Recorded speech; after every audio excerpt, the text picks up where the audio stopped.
So, what happened today? Now, we all know Kamala Harris has been maligned for not talking specifics about her economic agenda. That's false. That's plain false. She's rolled out a housing plan. She's rolled out a tax plan. She's explained what she's going to do on the border.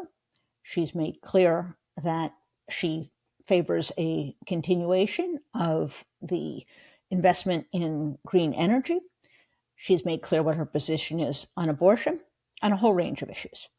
Well, if that was not enough, she went to Pittsburgh today and delivered a long, meaty, substantive speech. And you want policies? Okay. Double the number of apprenticeships in the United States. You want more policies? Investment in AI, blockchain, and 21st century industries, the way we did on chips and the way we did on infrastructure.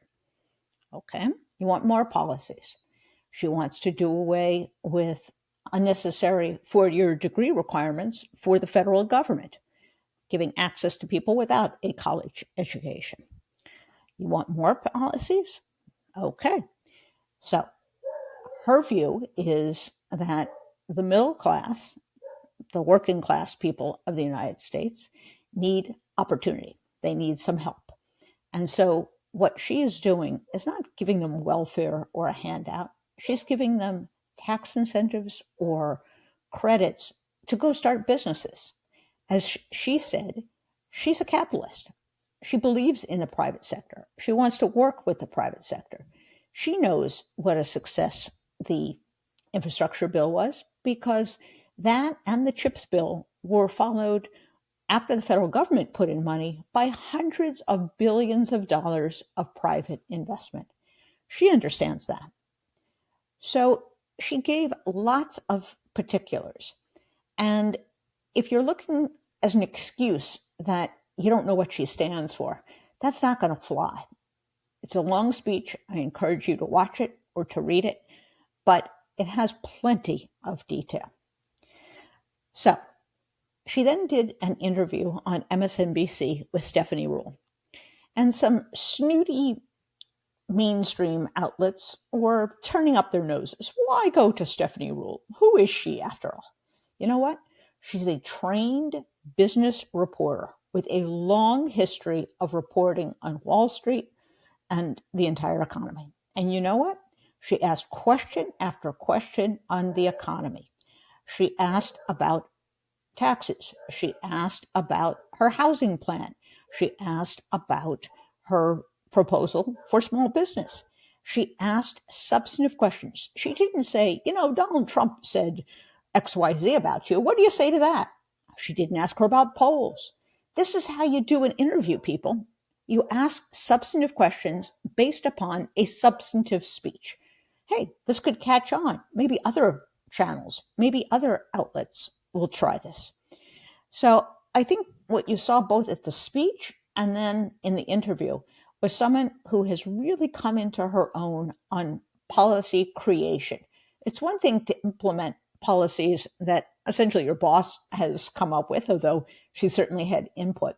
It's another to create policies, make choices, set priorities, and then follow through on them and articulate them and have a grasp of the specifics. It was interesting. She was asked about Donald Trump's across the board tariffs. And as she said, that's just not serious. That's a sales tax on every American. She understands what that's about. And that's far different than selective tariffs because China, for example, is dumping steel, or a tariff on a country that is violating human rights.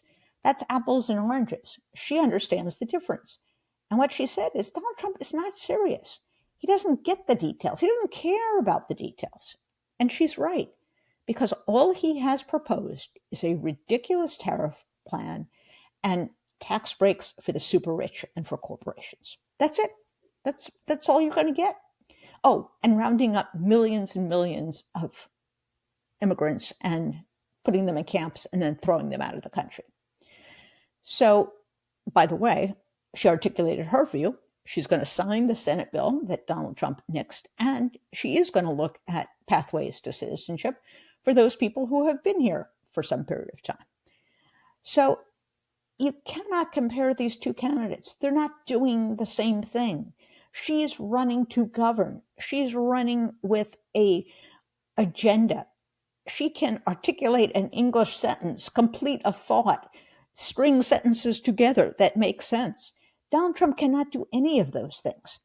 And the fact that the media treats him as a serious person and his, quote, speeches, which are essentially just ranting and raving, as the equivalent of what she did today in Pittsburgh, is ludicrous.